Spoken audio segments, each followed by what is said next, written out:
4000 سال پہلے جاری ہونے والے آب زمزم کے چشمے کی پانی کی ماہیت اور اجزاء کا سراغ لگانے میں سائنسدان بھی ناکام ہو گئے ہیں۔ ان کا کہنا ہے کہ یہ پانی ایک مکمل غذائی ٹانک ہے جو بیک وقت بھوک اور پیاس دونوں کا خاتمہ کرتا ہے۔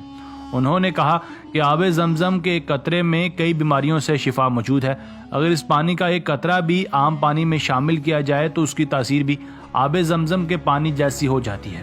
آب زمزم کے پانی کی ریسائکلنگ کے بعد بھی اس کے اجزاء اور ان کی تاثیر میں کوئی تبدیلی واقع نہیں ہوتی۔ انہوں نے کہا کہ کنویں کے پانی میں حشرات اور نباتات کی افزائش ایک قدرتی عمل ہے، مگر آب زمزم کے کنویں اور پانی میں کسی قسم کے حشرات یا کائی وغیرہ نہیں جمتی، جو اس کے پاک اور صاف ہونے کی اہم دلیل ہے۔ سائنسدان حیران ہے کہ 4000 سال کا عرصہ گزرنے کے باوجود نہ تو اس کا پانی کم ہو رہا ہے اور نہ ہی اس کی ماہیت اور اس میں موجود معدنیات کی شرح میں کسی قسم کی کوئی تبدیلی واقع ہوئی ہے۔